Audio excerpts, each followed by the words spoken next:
এবং তারেক রহমান সাহেবকে আমরা স্বাগত জানাচ্ছি। আসসালামু আলাইকুম। বক্তব্য শেষ করছি। বিএনপি জিন্দাবাদ, শহীদ প্রেসিডেন্ট জিয়াউর রহমান অমর হোক, দেশনেত্রী বেগম খালেদা জিন্দাবাদ, তারেক রহমান জিন্দাবাদ। আজকের এই ঐতিহাসিক দিনে এখন আপনাদের সামনে বক্তব্য রাখছেন বিএনপির ভারপ্রাপ্ত চেয়ারম্যান জনাব তারেক রহমান, স্বদেশ প্রত্যাবর্তন কমিটির সংগ্রামী আহ্বায়ক, জাতীয় স্থায়ী কমিটির সম্মানিত সদস্য জনাব সালাউদ্দিন আহমেদ এখন আপনাদের সামনে বক্তব্য রাখছেন। আমি বক্তব্য রাখার জন্য উঠি নাই। বিসমিল্লাহির রহমানির রহিম। আলহামদুলিল্লাহ, আমাদের প্রিয় নেতা, আপনাদের নেতা, বাংলাদেশের গণমানুষের নেতা, গণতান্ত্রিক আন্দোলনের শীর্ষ নেতা, আমাদের আগামীর বাংলাদেশের দিক নির্দেশক, এদেশের গণতন্ত্রের রক্ষা কবচ, স্বাধীনতা সার্বভৌমত্বের রক্ষা কবচ, আমাদের প্রিয় নেতা, প্রাণ প্রিয় নেতা জনাব তারেক রহমান আপনাদের সামনে আপনাদেরকে ধন্যবাদ জানাবেন, জাতির প্রতি কৃতজ্ঞতা জানাবেন। গণতান্ত্রিক সংগ্রামের মধ্য দিয়ে ফ্যাসিবাদের পতন হয়েছে, গণতন্ত্র অবমুক্ত হয়েছে, সেজন্য আপনাদের প্রতি কৃতজ্ঞতা জানাবেন। তিনি আমাদের মাঝে ফিরে আসতে পেরেছেন। আমি আহ্বান জানাচ্ছি বাংলাদেশের গণমানুষের নেতা, আমাদের প্রাণ প্রিয় নেতা, বাংলাদেশের আগামী দিনের দিক নির্দেশক জনাব তারেক রহমান, জনাব তারেক রহমান।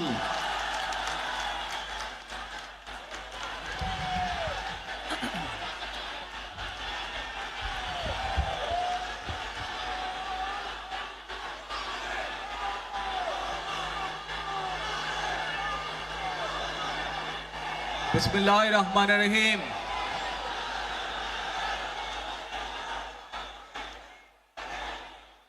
প্রিয় বাংলাদেশ,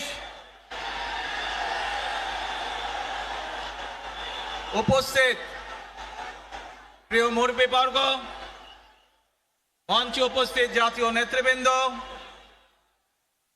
আমার সামনে উপস্থিত প্রিয় ভাই ও বোনেরা এবং মিডিয়ার মাধ্যমে সমগ্র বাংলাদেশ থেকে যারা দেখছেন এই অনুষ্ঠান, প্রিয় ভাই বোনেরা, প্রিয় মা বোনেরা, আসসালামু আলাইকুম।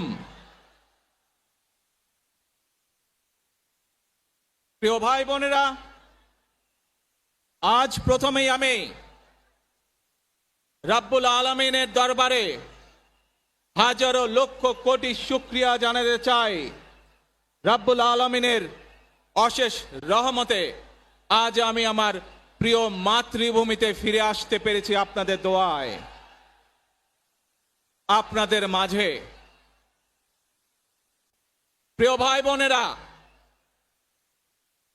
আমাদের এই প্রিয় মাতৃভূমি 1971 সালে লাখো শহীদের রক্তের বিনিময়ে অর্জিত হয়েছিল।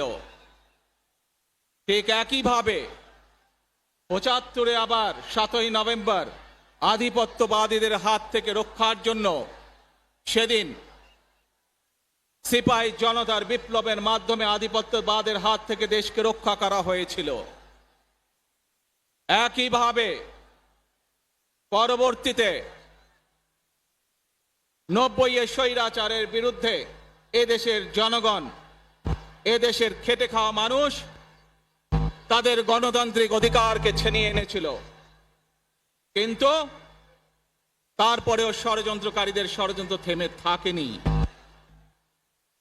আমরা তারপর দেখেছি 2024 সালে, 71 সালে এই দেশের মানুষ যেমন স্বাধীনতা অর্জন করেছিল, 2024 সালে এদেশের ছাত্র জনতা সহ সর্বস্তরের মানুষ, কৃষক, শ্রমিক, গৃহবধূ, নারী, পুরুষ, মাদ্রাসার ছাত্র সহ দলমত নির্বিশেষে, শ্রেণী পেশা নির্বিশেষে সকল মানুষ সেদিন 2024 সালের 5ই আগস্ট এই দেশের স্বাধীনতা এবং সার্বভৌমত্বকে রক্ষা করেছিল।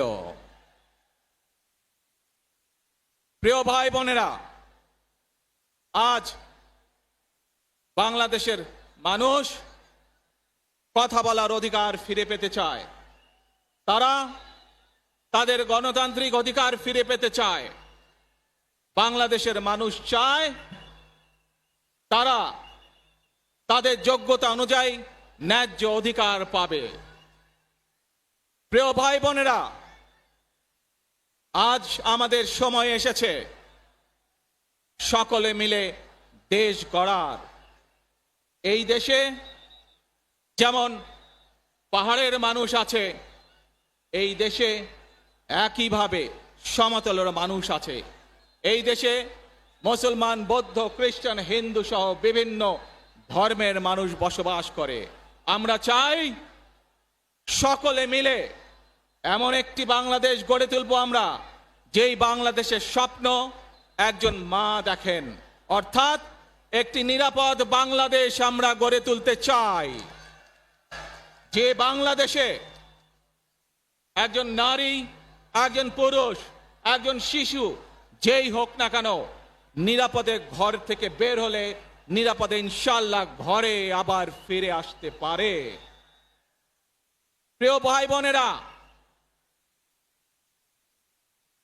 এই দেশের জনসংখ্যার অর্ধেক নারী, 4 কোটিরও বেশি তরুণ প্রজন্মের সদস্য, 5 কোটির মতন শিশু,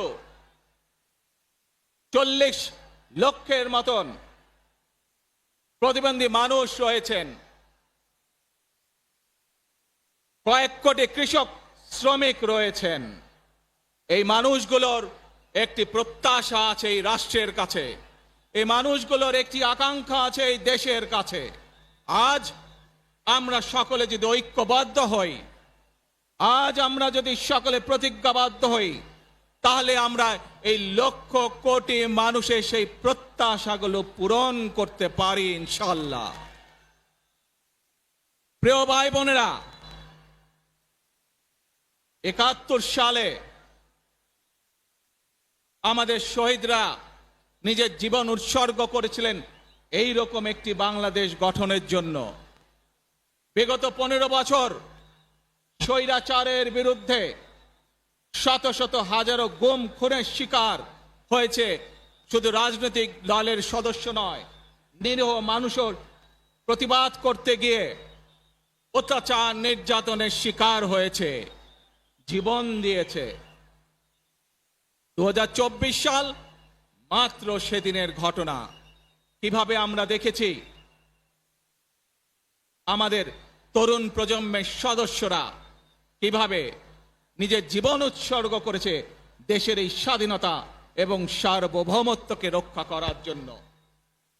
প্রিয় ভাই বোনেরা, কয়েকদিন আগে এই বাংলাদেশের 24 আন্দোলনের এক সাহসী প্রজন্মের এক সাহসী সদস্য ওসমান হাদিকে হত্যা করা হয়েছে। ওসমান হাদি শহীদ হয়েছে।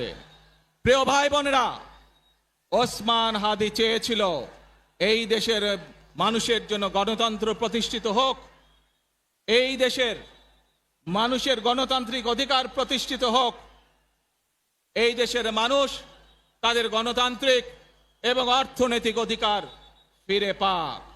আজ 24 আন্দোলনে যারা শহীদ হয়েছেন, ওসমান হাদি সহ 71 যারা শহীদ হয়েছেন, বিগত স্বৈরাচারের সময় বিভিন্নভাবে খুন গুমের শিকার হয়েছেন, এই মানুষগুলোর রক্তের ঋণ যদি শোধ করতে হয়, আসুন আমরা আমাদের সেই প্রত্যাশিত বাংলাদেশ গড়ে তুলব, যেখানে আমরা সকলে মিলে কাজ করব, যেখানে আমরা সকলে মিলে আমাদের প্রত্যাশিত বাংলাদেশকে গড়ে তুলব।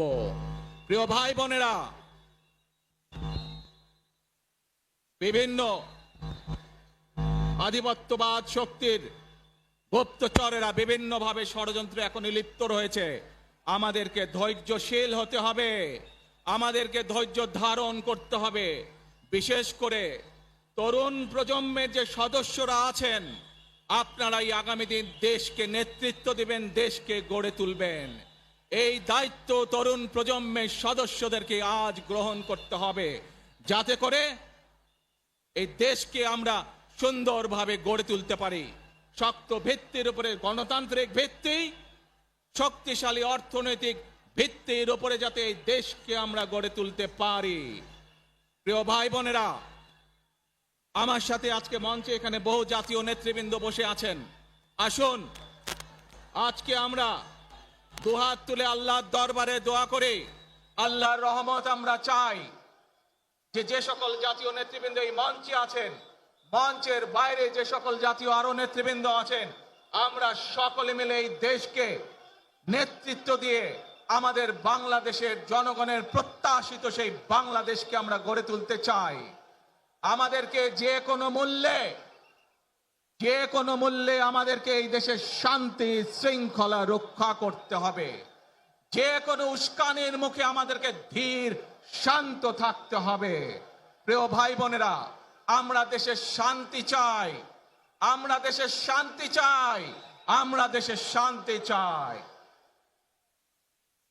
প্রিয় ভাই বোনেরা, মার্টিন লুথার কিং নাম শুনেছেন না আপনারা? নাম শুনেছেন তো আপনারা? মার্টিন লুথার কিং, তার একটি বিখ্যাত ডায়লগ আছে, আই হ্যাভ এ ড্রিম। আজ এই বাংলাদেশের মাটিতে দাঁড়িয়ে আপনাদের সকলের সামনে আমি বলতে চাই, বাংলাদেশ জাতীয়তাবাদী দলের একজন সদস্য হিসাবে আপনাদের সামনে আমি বলতে চাই, I have a plan for the people of my country, for my country. আজ এই পরিকল্পনা দেশের মানুষের স্বার্থে, দেশের উন্নয়নের জন্য, দেশের মানুষের ভাগ্যের পরিবর্তনের জন্য যদি সেই প্ল্যান, সেই কার্যক্রম, সেই পরিকল্পনাকে বাস্তবায়ন করতে হয়, প্রিয় ভাই বোনেরা, এই জনসমুদ্রে যত মানুষ উপস্থিত আছেন, এই সারা বাংলাদেশে গণতন্ত্রের শক্তি যত মানুষ উপস্থিত আছেন, প্রত্যেকটি মানুষের সহযোগিতা আমার লাগবে। প্রত্যেকটি মানুষের সহযোগিতা আমাদের লাগবে। আপনারা যদি আমাদের পাশে থাকেন, আপনারা যদি আমাদেরকে সহযোগিতা করেন, ইনশাআল্লাহ আমরা আই হ্যাভ এ প্ল্যান বাস্তবায়ন করতে সক্ষম হব। আসুন আমরা আল্লাহ রব্বুল আলামিনের দরবারে হাত তুলে প্রার্থনা করি, আমরা জানো হে রব্বুল আলামিন, হে একমাত্র মালিক, হে একমাত্র পরওয়ারদিগার, হে একমাত্র রহমত দানকারী, হে একমাত্র সাহায্যকারী, আজ আপনি যদি আমাদেরকে রহমত দেন, তাহলে আমরা এই দেশের মানুষ কঠোর পরিশ্রম করার মাধ্যমে আমাদের প্রত্যাশিত বাংলাদেশকে গড়ে তুলতে পারবো।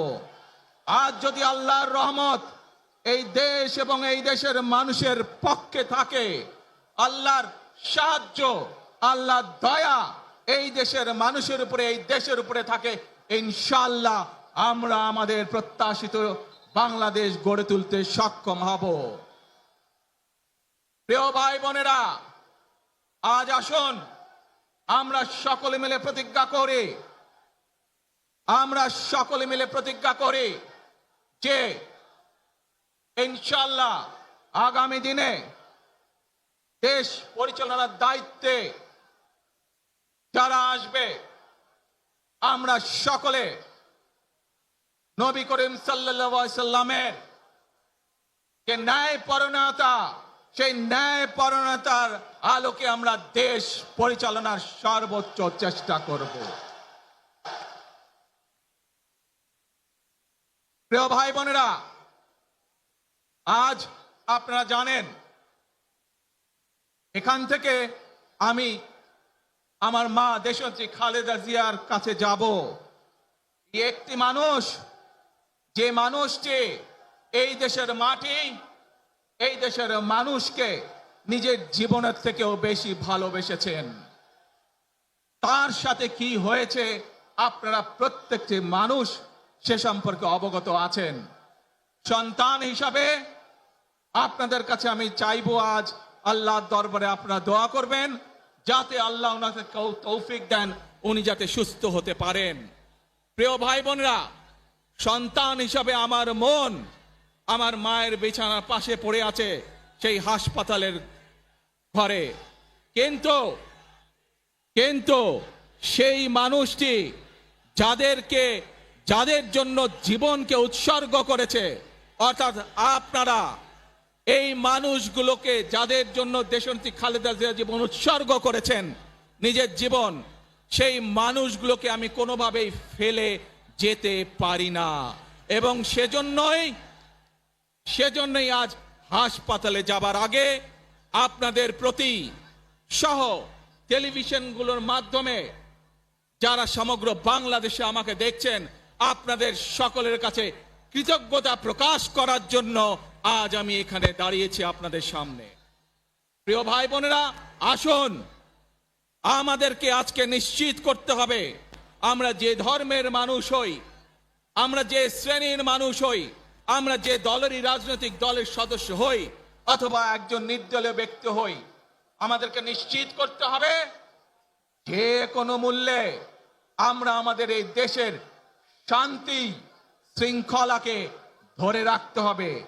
যে কোনো মূল্যে যে কোনো বিশৃঙ্খলাকে পরিত্যাগ করতে হবে। যে কোনো মূল্যে আমাদেরকে নিশ্চিত করতে হবে যাতে মানুষ নিরাপদ থাকতে পারে। শিশু হোক, নারী হোক, পুরুষ হোক, যে কোনো বয়স, যে কোনো শ্রেণী, যে কোনো পেশা, যে কোনো ধর্মের মানুষ যেন নিরাপদ থাকে, এই হোক আমাদের চাওয়া আজকে। প্রিয় ভাই বোনেরা, আসুন প্রিয় ভাই বোনেরা, সবাই মিলে আজ আমরা প্রতিজ্ঞাবদ্ধ হই, সবাই মিলে করব কাজ।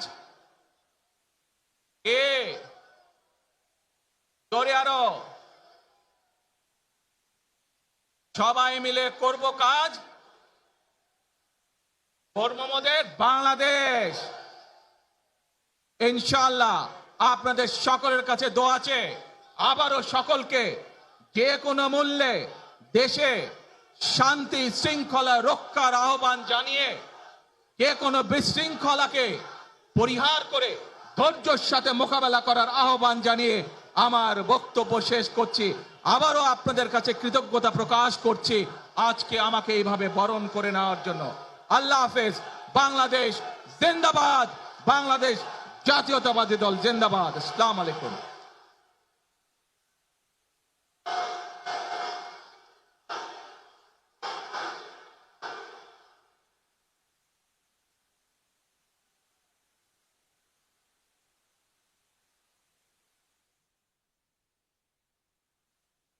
আমরা আজকের এই সমাবেশ থেকে বাংলাদেশ জাতীয়তাবাদী দলের ভারপ্রাপ্ত চেয়ারম্যান জনাব তারেক রহমান, তিনি আমাদের মাঝে এসে আজকে যে গুরুত্বপূর্ণ দিক নির্দেশনামূলক বক্তব্য রেখেছেন এবং সেই সাথে সাথে দেশবাসীর কাছে কৃতজ্ঞতা প্রকাশ করেছেন, সেই জন্য আমরা ভারপ্রাপ্ত চেয়ারম্যান জনাব তারেক রহমানকে আন্তরিকভাবে মুবারকবাদ জানাই, ধন্যবাদ জানাই, সংগ্রামী সালাম জানাই, শুভেচ্ছা জানাই এবং অভিনন্দন জানিয়ে স্লোগান দিচ্ছি, তারেক রহমানের সংগ্রাম, তারেক রহমান এগিয়ে চলো, আমরা আছি তোমার সাথে। মনে রাখবেন, we have a plan, we have a plan for the people and for the country. ইনশাআল্লাহ আমরা সেই প্ল্যান বাস্তবায়ন করব। আল্লাহ হাফেজ। ওই নেতা আছে, সবাইকে দু হাত তুলে বলতে হবে নেতা আছে। ও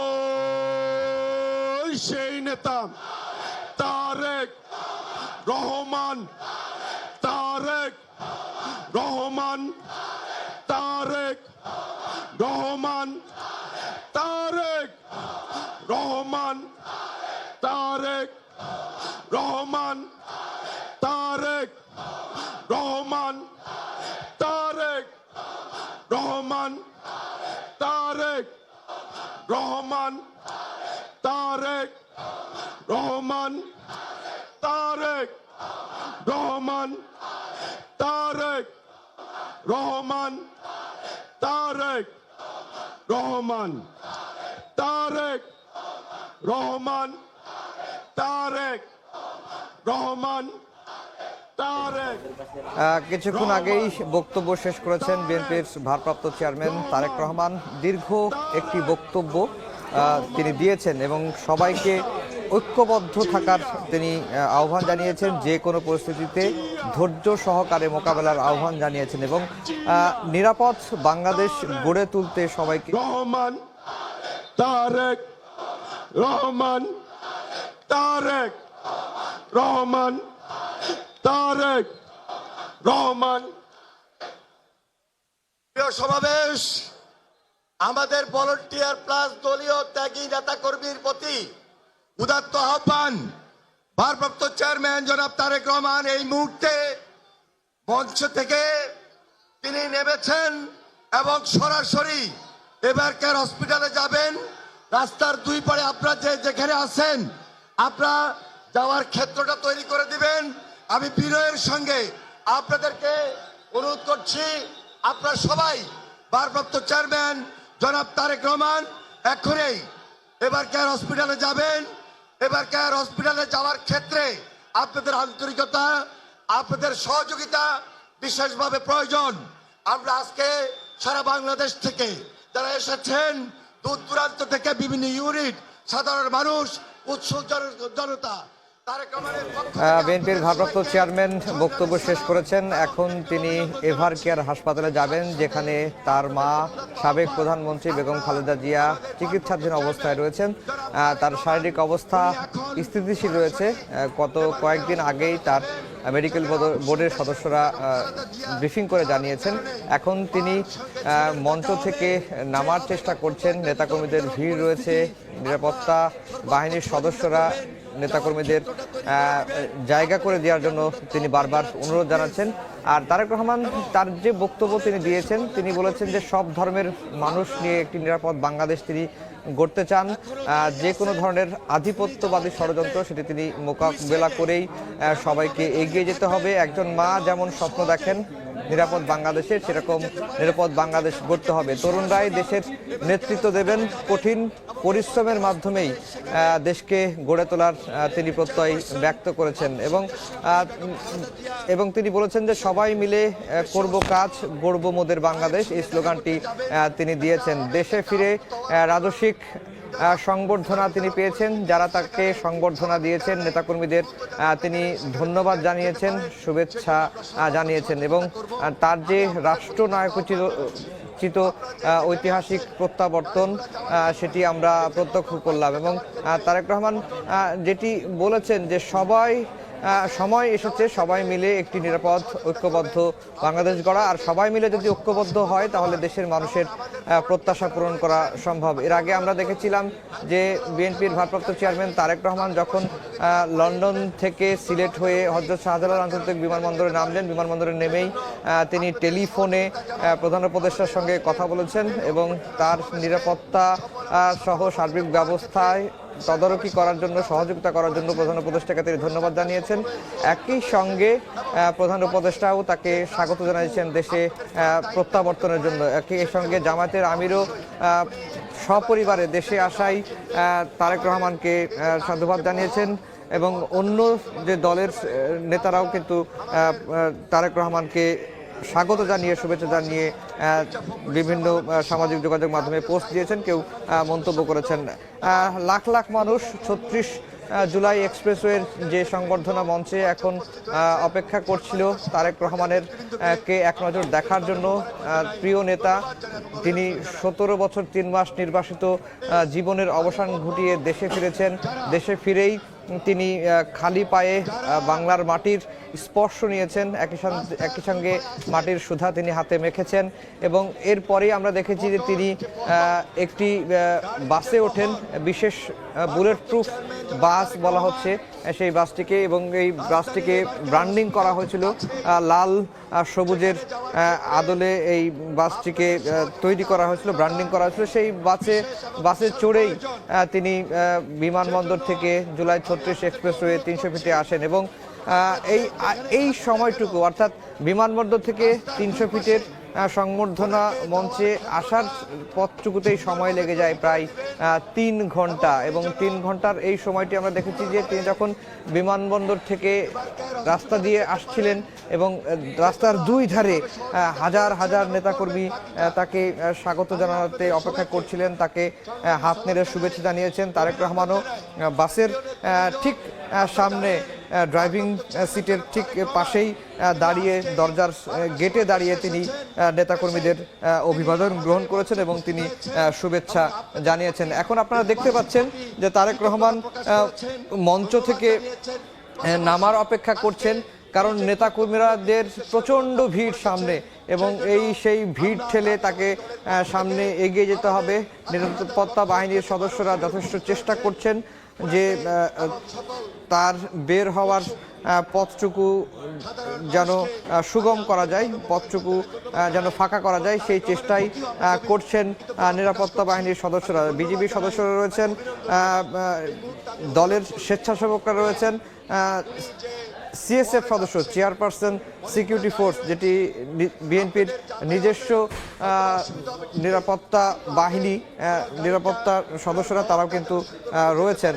আর আপনারা দেখতে পাচ্ছেন যে তারেক রহমান এখন মঞ্চ থেকে নামছেন এবং মঞ্চ থেকে নেমে তিনি সরাসরি এভার কেয়ার হাসপাতালে যাবেন। নেতাকর্মীদের সাথে হাত মেলাচ্ছেন বিএনপির ভারপ্রাপ্ত চেয়ারম্যান তারেক রহমান, এবং তিনি এখন মঞ্চ থেকে নেমে সরাসরি এভার কেয়ার হাসপাতালে যাবেন, যেখানে রয়েছেন তার মা, সাবেক প্রধানমন্ত্রী, BNP chairperson Begum Khaleda Zia. Begum Khaleda Zia 23 November তিনি এভার কেয়ার হাসপাতালে ভর্তি হন। সেই থেকেই বেগম খালেদা জিয়া আর এভার কেয়ার হাসপাতালে চিকিৎসাধীন রয়েছেন। মাঝে বেশ কিছুদিন তারেক রহমানের অবস্থা সংকটাপন্ন হয়েছিল এবং তারেক রহমানকে, বেগম খালেদা জিয়ার অবস্থা সংকটাপন্ন হয়েছিল এবং বেগম খালেদা জিয়াকে বিদেশে নেওয়ার জন্য অ্যাম্বুলেন্সও রেডি করা হয়েছিল, কিন্তু শারীরিক অবস্থা স্থিতিশীল না হওয়ায় তাকে আর বিদেশে নেওয়া হয়নি। আপনারা দেখতে পাচ্ছেন তারেক রহমান জনসমুদ্র ঠেলে গাড়ির দিকে এগিয়ে যাচ্ছেন।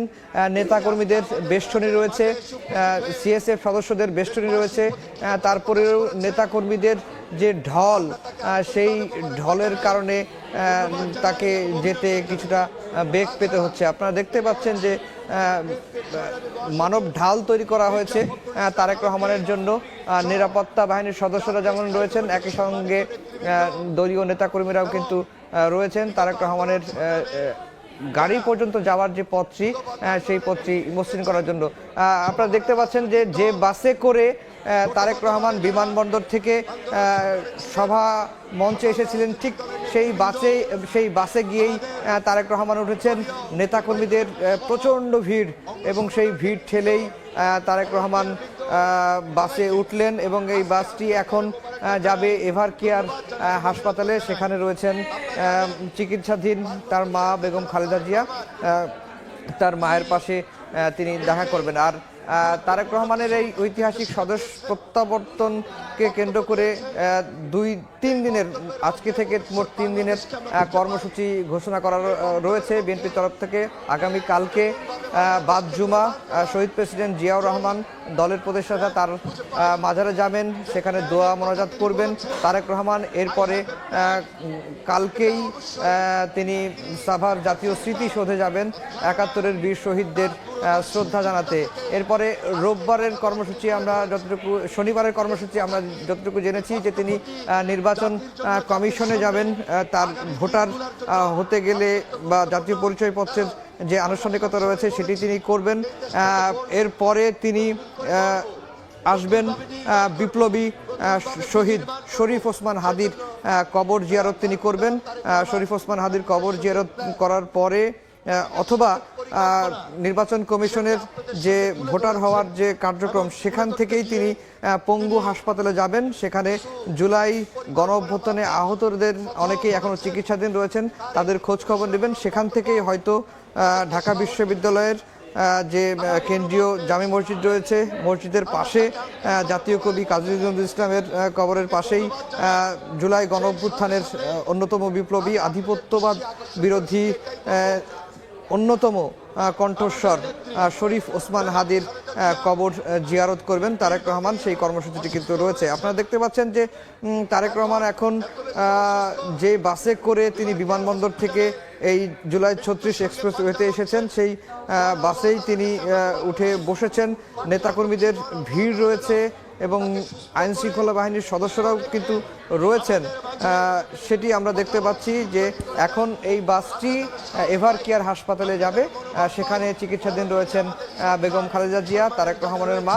তিনি তার মায়ের পাশে গিয়ে বসবেন এবং মায়ের খোঁজ নেবেন। এবং তারেক রহমান যেটি বক্তব্যে বললেন, তার সবসময় মনোযোগ থাকে তার তার মায়ের শয্যা পাশেই তারেক রহমান যদি বলছিলেন, তার দৃষ্টি সবসময় সেদিকেই থাকে। এবং গণতন্ত্র পুনরুদ্ধারের যে আন্দোলন, 15 বছর 3 মাস যে আন্দোলন করেছে বিএনপি নেতাকর্মীরা, যে নানা রকম হামলা মামলা, হয়রানি করা হয়েছে, খুন করা হয়েছে, গুম করা হয়েছে, সেই প্রসঙ্গগুলোও কিন্তু তারেক রহমান তার বক্তব্যে তুলে ধরেছেন। এবং তার বক্তব্যের মূল যে কথা, সবাই মিলে ঐক্যবদ্ধ থেকে দেশকে এগিয়ে নিতে হবে, একটি নিরাপদ বাংলাদেশ গড়তে হবে এবং যে কোনো ধরনের যে ষড়যন্ত্র হচ্ছে সেই ষড়যন্ত্র বা বিশৃঙ্খলা করা যাবে না। সবাই যাতে নিরাপদে দেশে থাকতে পারেন বা সবাই যেন নিরাপদ বোধ করেন, সেই দিকটি কিন্তু তার বক্তব্যে বারবার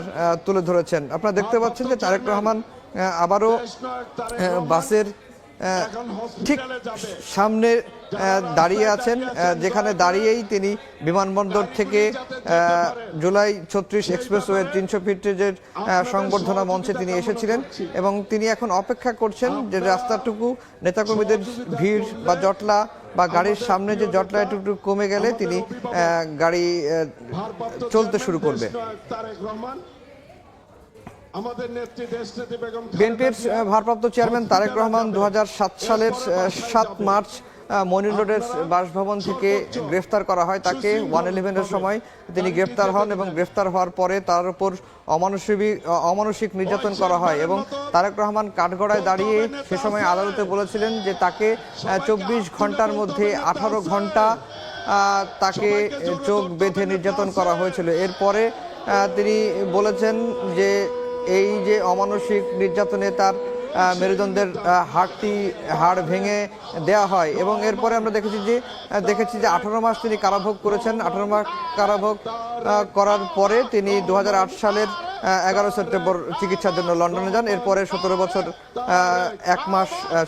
3 মাস পর তিনি দেশে ফেলেন। গাড়িবহরের সঙ্গে আছেন আমাদের সহকর্মী আহমেদ সালেন। আমরা আহমেদ সালেনের কাছ থেকে জানবো আরো বিস্তারিত সেখানকার পরিস্থিতি।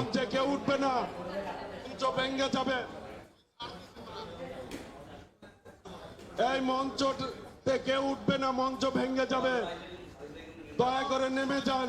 বক্তব্য রেখেছেন অভ্যর্থনা মঞ্চে, যেখানে 300 ফিটে তারেক রহমানকে যে অভ্যর্থনা জানানো হলো 17 বছরের পর তিনি যে দেশে ফিরলেন, ফেরার পরে তাকে বিএনপি নেতা কর্মী সাধারণ মানুষ যে অভ্যর্থনা দিয়েছে তিনি সেখানে বক্তব্য রেখেছেন।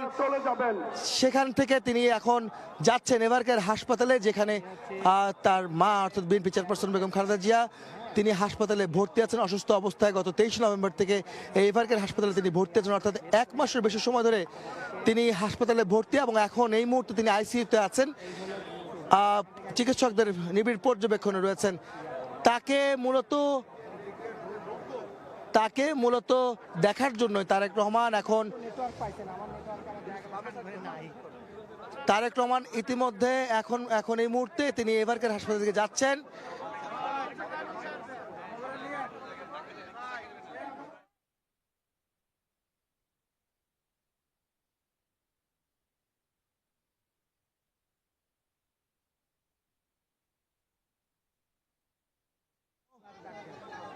তিনি তাকে বহনকারী যে গাড়ি বহরটি রয়েছে সেই গাড়ি বহরে তিনি যাচ্ছেন এভারকেয়ার হাসপাতালের দিকে।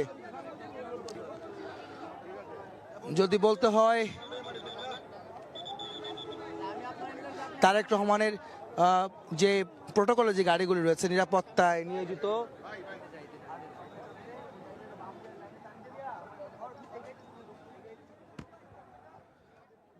এই মুহূর্তে তারেক রহমানের গাড়ি বহরটি এগিয়ে আসছে। তারেক রহমানের গাড়ি বহরটি এই মুহূর্তে এগিয়ে আসছে 300 ফিটের যে রাস্তাটি রয়েছে সে রাস্তা জুড়ে নেতাকর্মীদের এখনো ঢল রয়েছে। হাজারো নেতাকর্মী, লাখো নেতাকর্মী দুপাশে অবস্থান করছেন তারেক রহমানকে এক নজর দেখার জন্য। তার বক্তব্য এতক্ষণ শুনেছে সব নেতাকর্মীরা এবং যারা সাধারণ মানুষ যারা এসেছিলেন তারেক রহমানকে দেখার জন্য, তারা এখন মূলত দুপাশে অবস্থান নিয়েছেন তারেক রহমানকে এক নজর দেখার জন্য। আপনারা দেখতে পাচ্ছেন তারেক রহমানকে বহনকারী গাড়ি বহরটি সামনে এগিয়ে আসছে। আমরা চেষ্টা করব সেটি সরাসরি সম্প্রচার করার জন্য এবং সম্প্রচার করছি। আমরা দেখতে পাচ্ছেন তারেক রহমানের গাড়ি বহর ধীরে ধীরে সামনের দিকে এগোচ্ছে। তার যে প্রোটোকলের গাড়িগুলি রয়েছে সেগুলো কিন্তু তার গাড়ির সামনে রয়েছে। তাকে বহনকারী যে বাসটি রয়েছে সেটিকে ঘিরে রয়েছে, যদিও এখনো পর্যন্ত তার গাড়ি বহরটি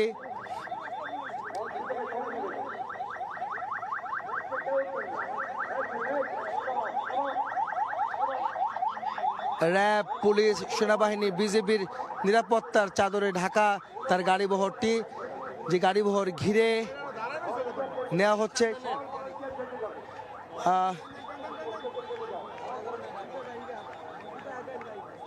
আমরা দেখানোর চেষ্টা করছি তার গাড়ি বহরে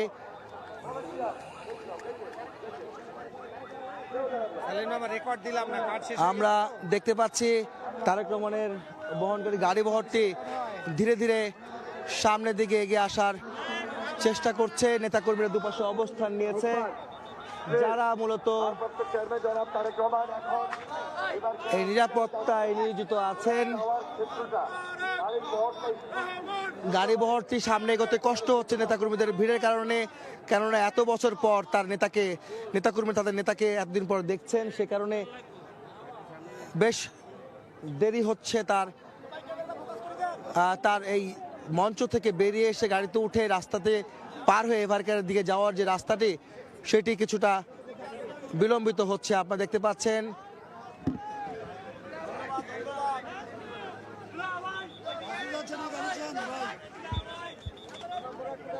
তার গাড়ি বহর ঘিরে নেতাকর্মীদের উচ্ছ্বাস উদ্দীপনা আমরা দেখেছি। আপনাকে বলতে চাই যে আজকে তারেক রহমান 17 বছর পর দেশের মাটিতে নেমে তিনি গণসংবর্ধনায় বা এই অভ্যর্থনা অনুষ্ঠানে তিনি তার বক্তব্য রেখেছেন, যেখানে তিনি সাধারণ মানুষ এবং নেতাকর্মীদের সহযোগিতা চেয়েছেন নতুন বাংলাদেশ বিনির্মাণের ক্ষেত্রে, এবং তিনি বলছেন শান্তি শৃঙ্খলা বজায় রেখে আগামীর বাংলাদেশ বিনির্মাণ করতে হবে এবং কারণ কোনো উস্কানিতে পা না দিয়ে কোনো ধরনের বিশৃঙ্খলায় কারো সঙ্গে কোনো ধরনের যেন বিশৃঙ্খলায় নেতাকর্মীরা পা না দেন, না করেন। আপনি জানেন যে আগামী নির্বাচনে তিনি ভারপ্রাপ্ত চেয়ারম্যান তারেক রহমান তিনি অংশ নিচ্ছেন।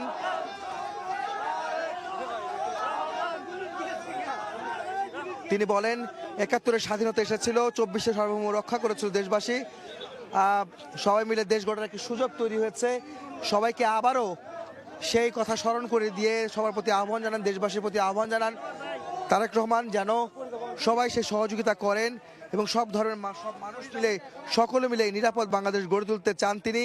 ঐক্যবদ্ধ হলে তিনি বলেন যে সবাইকে ঐক্যবদ্ধ হতে হবে, মানুষের প্রত্যাশা পূরণ করতে হবে। বিগত 15 বছর যে স্বৈরাচারের শাসন আমলে দেশ যে পিছিয়ে গেছে বা অনেকে শাসনে মানে সবাই যে নির্যাতনের শিকার হচ্ছে অনেক মানুষ, সেই বিষয়গুলি মাথায় রেখে সামনের নতুন বাংলাদেশ গড়ে তুলতে নেতাকর্মীদের পাশাপাশি দেশবাসীর কাছেও আহ্বান জানান তিনি।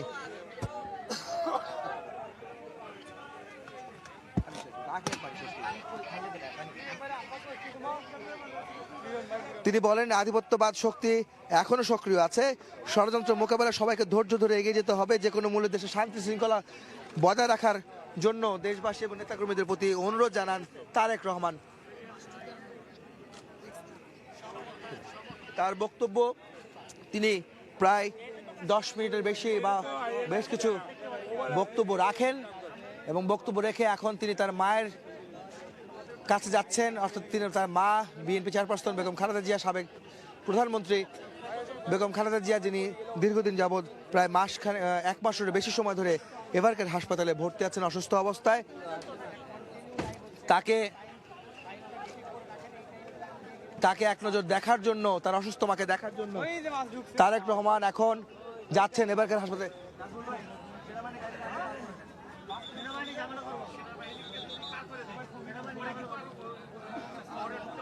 এই মুহূর্তে দেখতে পাচ্ছেন তারেক রহমানের বহনকারী যে গাড়িটি, সেটি কিন্তু সামনের দিকে ধীরে ধীরে এগিয়ে আসছে।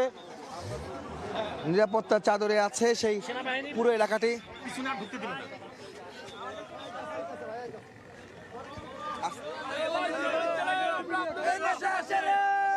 দেশের শান্তি শৃঙ্খলা ফেরাতে নেতাকর্মীদের পাশাপাশি দেশবাসীর কাছে আহ্বান জানান তিনি।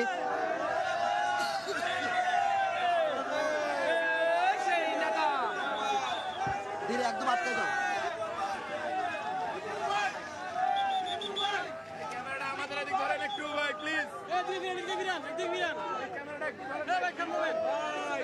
এখন এই মুহূর্তে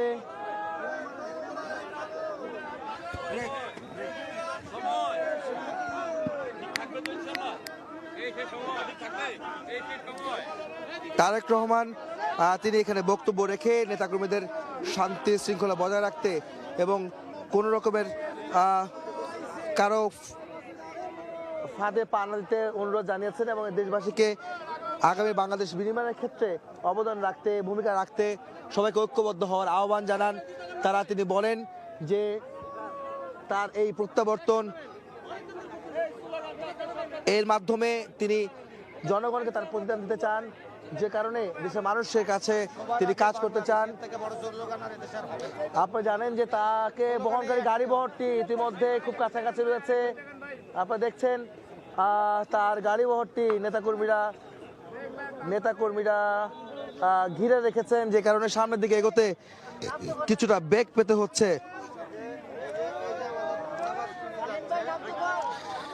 তিনি তারেক রহমান তার বক্তব্যে বলেছেন তাদের একটি পরিকল্পনা রয়েছে, তাদের দেশ গড়ার যে পরিকল্পনা রয়েছে সেটিকে এগিয়ে নিতে নেতাকর্মীদের পাশাপাশি দেশবাসীরও সহযোগিতা তিনি প্রত্যাশা করেন। আপনারা দেখতে পাচ্ছেন তারেক রহমান এভারকেয়ারে যাওয়ার উদ্দেশ্যে তিনি 300 ফিটের রাস্তায় রয়েছেন, যেখান থেকে অভ্যর্থনা শেষে তিনি এখন রাজধানী এভারকেয়ার হাসপাতাল, যেখানে তার মা সাবেক প্রধানমন্ত্রী বিএনপি চেয়ারপারসন বেগম খালেদা জিয়া দীর্ঘ 1 মাসের বেশি সময় ধরে হাসপাতালে চিকিৎসাধীন আছেন এবং তিনি এখন এই মুহূর্তে আইসিইউতে আছেন। তাকে মূলত দেখার জন্যই, তাকে দেখতেই মূলত তারেক রহমান এখন যাচ্ছেন এভারকেয়ার হাসপাতালের দিকে, যেখানে বসুন্ধরা আবাসিক এলাকায় অবস্থিত রয়েছে এভারকেয়ার হাসপাতাল। আপনারা দেখছেন তার গাড়ি বহরটি আসলে ঘিরে রাখার কারণে নেতাকর্মীরা সামনের দিকে এগোতে বেগ পেতে হচ্ছে। তার গাড়িটি যে বহন করছে যে গাড়িটি, সেটি সামনের দিকে এগোতে বেশ বেগ পেতে হচ্ছে আইন শৃঙ্খলা রক্ষাকারী বাহিনীর। এবং আপনারা জানেন যে তার এই নিরাপত্তায় আইন শৃঙ্খলা বাহিনীর সব ধরনের সদস্য, অর্থাৎ সেনাবাহিনী, বিমান বাহিনী, পুলিশ, র্যাব, বিজিবি, আনসার সহ যারা এখানে রয়েছেন তারা সবাই সহযোগিতা করেছেন এবং এই সুশৃঙ্খলভাবে এই নিরাপত্তার মধ্য দিয়ে তারেক রহমান তিনি এই দেশে এসে পৌঁছেছেন এবং তিনি এখন অভ্যর্থনা শেষে অভ্যর্থনায় বক্তব্য দিয়েছেন। অভ্যর্থনায় বক্তব্য দেওয়া শেষে তিনি এখন যাচ্ছেন, তার মা এভারকেয়ার হাসপাতালে ভর্তি রয়েছেন, তাকে দেখার জন্য, সে কারণে তিনি তার গাড়ি বহরটি ধীরে ধীরে এগোচ্ছে। আমরা দেখানোর চেষ্টা করছি তার গাড়ি বহরটিকে ঘিরে সেনাবাহিনী, পুলিশ, র্যাব, বিজিবির সদস্যরা অক্লান্ত পরিশ্রম করছে, যা সত্যি তাদের কষ্টের প্রতিদান হিসাবে তাদের কৃতজ্ঞতা প্রকাশ করতে হয় বিএনপির তরফ থেকে, বা দেশবাসীর পক্ষ থেকে আসলে কৃতজ্ঞতা প্রকাশ করা উচিত। এত বড় একটি আয়োজনকে সুশৃঙ্খলভাবে পরিপূর্ণভাবে সমাপ্ত করা বা সুষ্ঠুভাবে শেষ করার প্রায় শেষ পর্যায়ে রয়েছে আজকের দিনে, যেখানে নেতাকর্মীরা সহ এই উচ্ছ্বাস উদ্দীপনা মধ্য দিয়ে যে এই প্রোগ্রামটি, এই আয়োজনটি শেষ হচ্ছে, সেটি একটি বড় বিষয়। এবং আইন শৃঙ্খলা রক্ষাকারী বাহিনী যারা অক্লান্ত পরিশ্রম করে এই অনুষ্ঠান, এই আয়োজনকে, তারেক রহমানের স্বদেশ প্রত্যাবর্তন এবং তার অভ্যর্থনার আয়োজনকে তারা সুশৃঙ্খলভাবে শেষ করতে পারছেন, সেটাই আসলে এত মানুষের, লক্ষ লক্ষ মানুষের জমায়েত যেখানে ছিল এই 300 ফিট এলাকায়।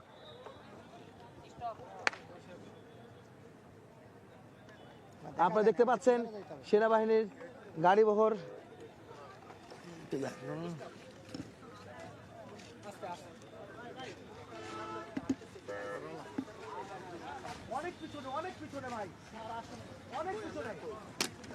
এখন দেখতে পাচ্ছি তারেক রহমান আসলে মানুষের ভিড়ে তার গাড়ি বহরটি আসতে পারছে না সামনের দিকে, যেখানে তার নেতাকর্মীরা তাকে ঘিরে রেখেছে। তার গাড়ি বহরটি আমরা দেখছি বহু দূরে দাঁড়িয়ে আছে। আমরা চেষ্টা করব সেই গাড়ি বহরটি দেখানোর জন্য। এখন তারেক রহমান তার অভ্যর্থনা শেষে তিনি যাচ্ছেন তার মা, সাবেক প্রধানমন্ত্রী, বিএনপি চেয়ারপারসন বেগম খালেদা জিয়া, যিনি এবারকার হাসপাতালে মাস খানেকেরও বেশি, 1 মাসের বেশি সময় ধরে তিনি হাসপাতালে ভর্তি আছেন অসুস্থ অবস্থায়। তাকে দেখতে তিনি যাচ্ছেন এবং সেখান থেকে তিনি বাসায় ফিরবেন। তবে আজকের কর্মসূচি তার মাকে দেখার মধ্য দিয়ে, তার বাসায় ফেরার মধ্য দিয়ে শেষ হচ্ছে, সেটি কিন্তু আমরা বলতে পারছি। এবং আগামীকাল তিনি জুম্মার নামাজের পর, অর্থাৎ শুক্রবার জুম্মার নামাজ শেষে তিনি স্মৃতিসৌধে যাবেন, যেখানে মহান মুক্তিযুদ্ধে শহীদদের প্রতি শ্রদ্ধা জানাতে তিনি স্মৃতিসৌধে যাবেন। এবং সেখান থেকে তিনি তার বাবার কবর, অর্থাৎ শেরেবাংলা নগরে শহীদ রাষ্ট্রপতি জিয়াউর রহমানের মাজার যেখানে রয়েছে সমাধিতে তিনি যাবেন, সেখানে শ্রদ্ধা নিবেদন করবেন এবং মাজার জিয়ারত করবেন, তার বাবার কবর জিয়ারত করবেন তিনি। এবং তার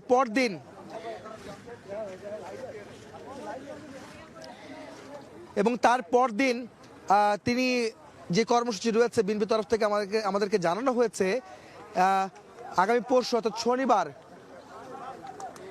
তিনি প্রথমে যাবেন তিনি ভোটার এবং হওয়ার জন্য এবং এনআইডি কার্ড করার জন্য নির্বাচন কমিশনে। সেখান থেকে তিনি যাবেন সম্প্রতি ইনকলাব মঞ্চের আহ্বায়ক শহীদ ওসমান হাদি, যিনি নিহত হয়েছেন দুর্বৃত্তদের গুলিতে, তার কবর জিয়ারত করবেন। ঢাকা বিশ্ববিদ্যালয়ে জাতীয় কবি কবি নজরুল ইসলামের কবরের পাশে শায়িত রয়েছেন ওসমান হাদি। তার কবর জিয়ারত শেষে তিনি যাবেন পঙ্গু হাসপাতালে, যেখানে রয়েছেন জুলাইয়ের আহত যোদ্ধারা যারা রয়েছেন, তাদেরকে দেখতে তিনি যাবেন। মোটামুটি এই 3 দিনের কর্মসূচি তার হাতে রয়েছে, যেটি আমরা জানতে পেরেছি। তবে আগামীকাল পরশু আমরা তার পরবর্তী কর্মসূচিগুলি জানতে পারবো। আমরা জানতে পেরেছি যে তিনি নির্বাচনে অংশ তো নিচ্ছেন এবং নির্বাচনে অংশ নেওয়ার কারণে তিনি দেশের বাইরে, ঢাকার বাইরে দেশের বিভিন্ন প্রান্তে তিনি বিভাগীয় সমাবেশে অংশ নেবেন, নির্বাচনী প্রচারণায় অংশ নেবেন, সেই বিষয়টা কিন্তু আমরা জানতে পেরেছি। এই কর্মসূচিগুলো তার হাতে রয়েছে। আপনারা জানেন যে বিএনপি ভারপ্রাপ্ত চেয়ারম্যান তারেক রহমান 2008 সালের 11 সেপ্টেম্বর তিনি দেশ ছেড়েছিলেন চিকিৎসার জন্য। তিনি লন্ডনে গিয়েছিলেন এবং 17 বছর পর, অর্থাৎ 17 বছর 3 মাস 14 দিন পর তিনি আজ দেশে ফিরেছেন। তার এই স্বদেশ প্রত্যাবর্তনকে ঘিরে ঐতিহাসিক যে জমায়েত এবং এই আয়োজনকে ঐতিহাসিক করে রাখতে নেতাকর্মীরা সহ সাধারণ মানুষ আজ বিমানবন্দর থেকে এই 300 ফিট এলাকা পর্যন্ত লক্ষ লক্ষ মানুষের জমায়েত হয়েছে, যেখানে সাধারণ মানুষ সহ নেতাকর্মী, তারা সমর্থক এবং এই এলাকারগুলির বাসিন্দারা, তারাও কিন্তু আজকে যোগ দিয়েছিলেন এই 300 ফিটের গণসংবর্ধনা অনুষ্ঠানে। এবং শুধু তাই নয়, বিমানবন্দরে নামার পরে তিনি যখন রাস্তা দিয়ে আসছিলেন, তার গাড়ি বহর ঘিরে রাস্তার দুপাশে লক্ষ লক্ষ নেতাকর্মী তারেক রহমানকে স্বাগত জানিয়েছেন, অভ্যর্থনা জানিয়েছেন, তারা হাত নেড়েছেন, তারা তাকে স্লোগান দিয়ে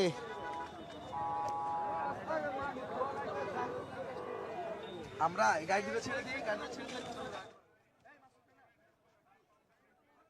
বহরের আমরা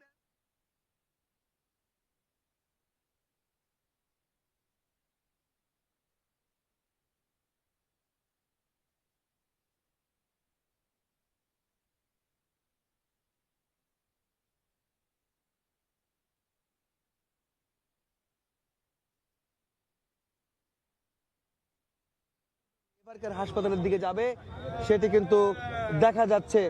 আইন শৃঙ্খলা রক্ষাকারী বাহিনী যারা রয়েছেন তারা ইতিমধ্যে রাস্তার দুপাশে অবস্থান নিয়েছেন এবং তার নিরাপত্তায় নিয়োজিত আছেন। আপনারা দেখতে পাচ্ছেন তার গাড়ি বহরটি সামনের দিকে এগিয়ে আসছে। বহরটি ইতিমধ্যে এবারকার হাসপাতালের উদ্দেশ্যে রওনা করেছে। আমরা দেখছি নেতাকর্মীরা দুপাশে অবস্থান নিচ্ছে, রাস্তার দুপাশে তারেক রহমানকে এক নজর দেখার জন্য। ইনারা কিন্তু গতকাল থেকে কিন্তু এই 300 ফিট এলাকায় রয়েছেন, বিমানবন্দর এলাকায় রয়েছেন, কারণ এনারা দেশের এই নেতাকর্মীরা, সাধারণ মানুষ সহ যারা রয়েছেন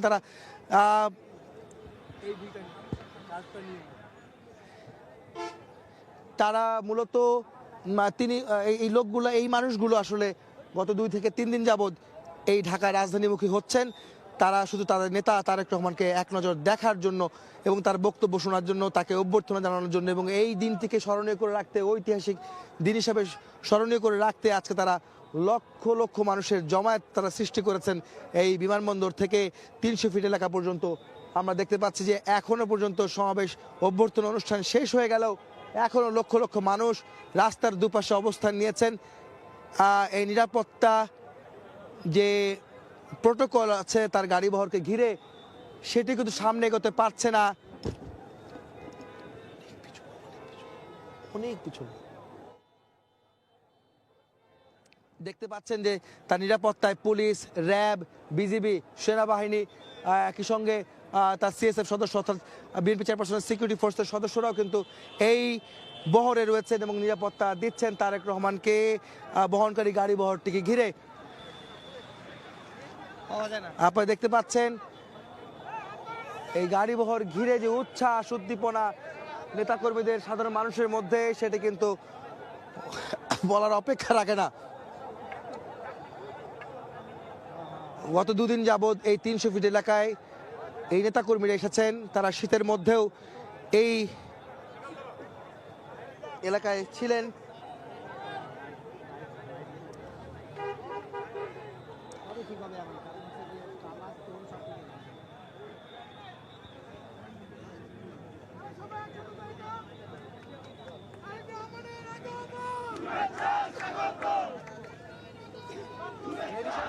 এই মুহূর্তে ওই গাড়িটা আমরা দেখানোর চেষ্টা করছি, তাকে সেনাবাহিনী নিরাপত্তা দিয়ে নেতা কর্মীদের ভিড় ঠেলে তার গাড়ি ভর্তি, এবং তিনি সামনে এখনো রয়েছেন, যিনি হাত নাড়ছেন তারেক রহমান গাড়ির সামনে থেকে নেতা কর্মীদের উদ্দেশ্যে, এবং তার এই রাজস্বিক অভ্যর্থনা সংবর্ধনা, তার এই আজকের ঐতিহাসিক মুহূর্তে যারা এসেছেন তারা সত্যি সাক্ষী হয়ে থাকবেন। এত মানুষের জমায়েত স্মরণকালে সব শেষ কবে হয়েছে তা কিন্তু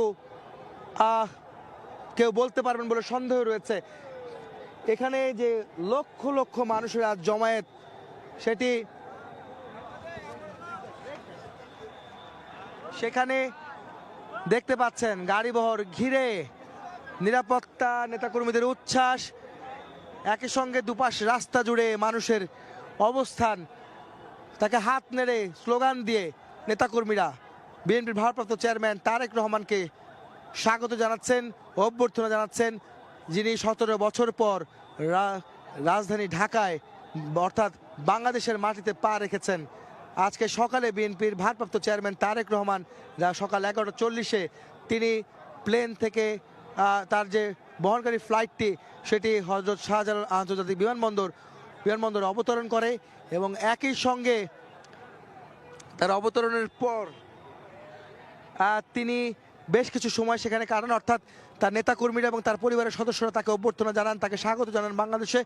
এবং তারপরে তিনি যখন বের হয়ে আসেন মুক্ত আকাশে, বাংলাদেশের মুক্ত আকাশে, যখন এয়ারপোর্টের ভিআইপি লাউঞ্জ থেকে বেরিয়ে এসে খোলা আকাশের নিচে আসেন, তখন তিনি এক আবেগঘন পরিবেশের সৃষ্টি হয়। একটি 17 বছর পর তিনি বাংলাদেশের মাটিতে পা রেখেছেন। তিনি জুতা খুলে মাটিতে পা দিয়েছেন এবং শিশির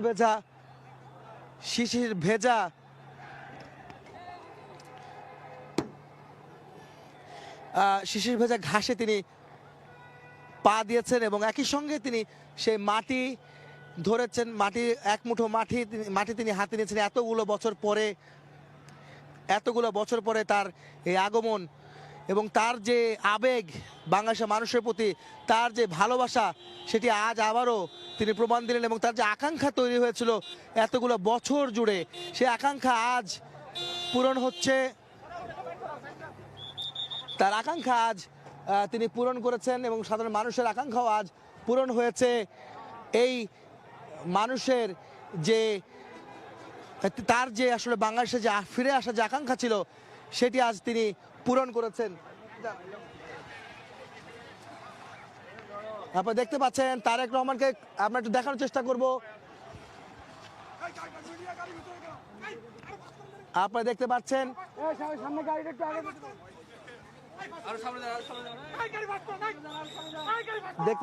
তারেক রহমানকে বহনকারী গাড়ি বহরটি ইতিমধ্যে এবারকারের উদ্দেশ্যে রওনা দিয়েছেন।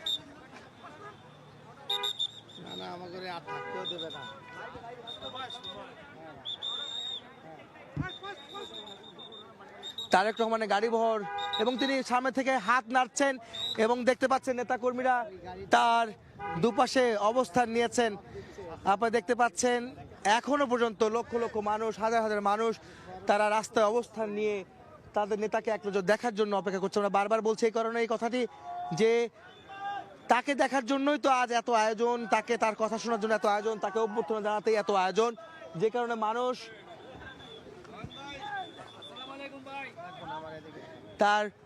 তাকে দেখার জন্য এই আয়োজন। ঐতিহাসিক দিনটিকে স্মরণীয় করে রাখতে তাদের আজকে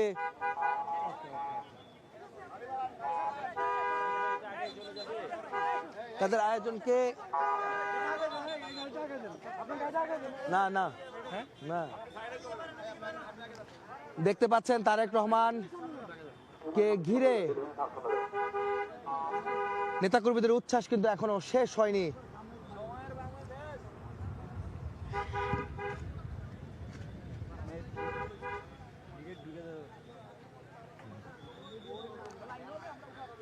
এখন তারেক রহমান তিনি যাচ্ছেন এবারকার হাসপাতালের উদ্দেশ্যে। তার অভ্যর্থনা সমাবেশ শেষ করার পরে তিনি যাচ্ছেন এবারকার হাসপাতালের দিকে, যেখানে তার মা অসুস্থ অবস্থায় হাসপাতালে চিকিৎসাধীন রয়েছেন।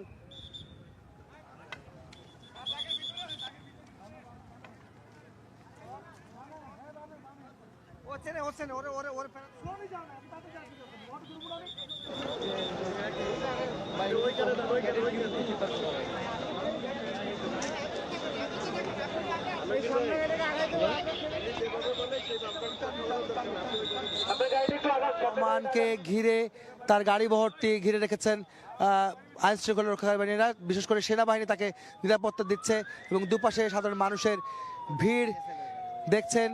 একই সঙ্গে গণমাধ্যম কর্মীরাও তার সঙ্গে রয়েছেন এই বহরে, যারা যার সংবাদ সংগ্রহের জন্য সময় টেলিভিশনে রয়েছে। আজকে সারাদিন আপনারা দেখতে পাচ্ছেন যে তার অবস্থান, তার সংবাদ সংগ্রহের জন্য সর্বশেষ আপডেট সময় সংবাদ দিয়েছে। যারা টেলিভিশন সেটের সামনে আছেন তারা দেখছেন টিভিতে, এবং যারা টেলিভিশন সামনে নেই তারা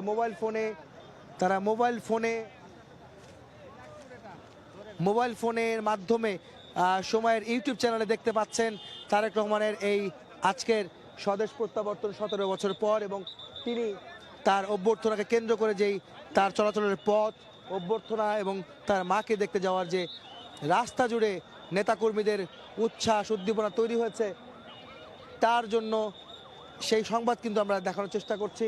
সবশেষ আপডেট দেখাচ্ছি আমরা সময় টেলিভিশন দর্শকদের। সময়ের পর্দায়।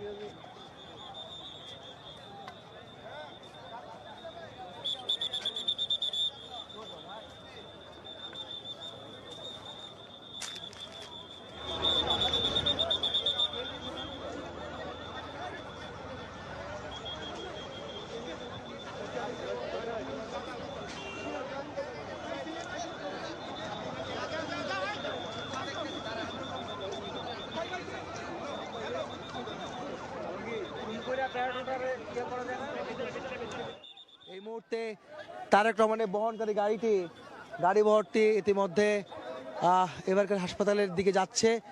এখনও নেতাকর্মীরা তার গাড়ি বহর আশেপাশে ডানে বামে অর্থাৎ দুপাশে অবস্থান নিয়েছে।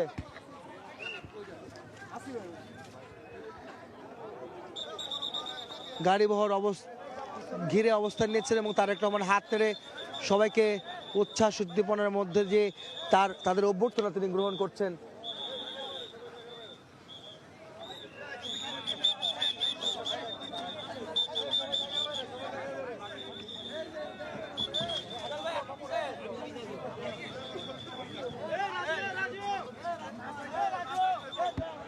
নেতাকর্মীরা স্লোগান দিচ্ছেন, তারা তাদের নেতাকে একবার দেখার জন্য এই অবস্থান নিচ্ছেন। গত কয়েকদিন যাবতই 2-3 দিন যাবত তারা ঢাকামুখী হচ্ছেন এবং গতকালকে দেখেছি আমরা, গতকালকে থেকেই নেতাকর্মীরা এই 300 ফিট এলাকায় তারা অবস্থান নিয়েছিলেন, যারা তার নেতাকর্মীকে দেখার জন্য